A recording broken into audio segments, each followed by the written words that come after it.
Dalgona candy বানানোর জন্য প্রথমে চিনি নিতে হবে। চিনির পরিমাণ অবশ্যই বেশি হতে হবে। চিনি নিয়ে কিপটামি করলে চলবে না। অল্প পরিমাণে চিনি ব্যবহার করলে দেখা যায় চিনি পাতিলের গায়ে অর্ধেক লেগে আছে। তাই বেশি পরিমাণ চিনি ব্যবহার করাই ভালো। চুলার আঁচটা মিডিয়ামে রেখে চিনিটা অনবরত নাড়তে হবে যাতে চিনি নিচে লেগে না যায়।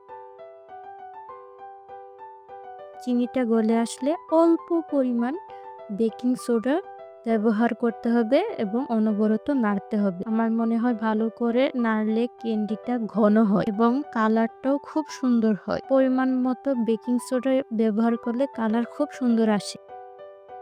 আমি এই প্লেটে আগে থেকে তেল ব্রাশ করে রেখেছিলাম। শেপটাও খুব সুন্দর আসছিল, একদম গোল ছিল।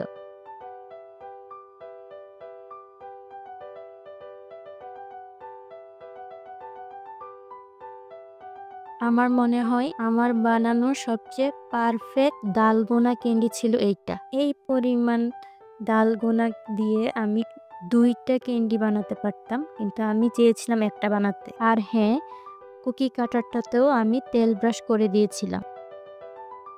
এখন শেপ দিয়ে দিলেই হয়ে যাবে আমার পারফেক্ট ডালগোনা ক্যান্ডি। আর ঠিক এইভাবেই আপনিও তৈরি করে নিতে পারেন পারফেক্ট ডালগোনা ক্যান্ডি। আমি বিশ্বাস করি না।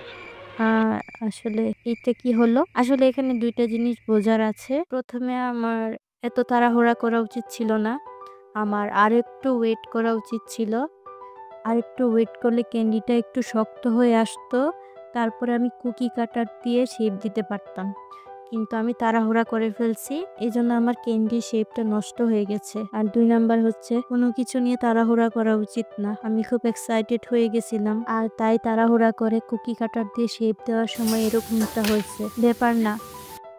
সিজন 2 এর জন্য এখানেই শেষ। স্কুইড গেম সিজন 2 এর জন্য এখানেই শেষ। সিজন 3 তে আমি আবার ডালগোনা ক্যান্ডি বানাবো। একদম পারফেক্ট। প্রথমেই পারফেক্ট হবে।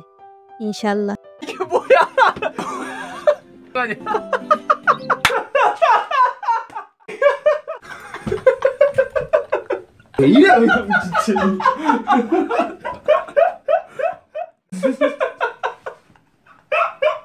Thank you for watching my video. Please don't forget to like, comment and subscribe.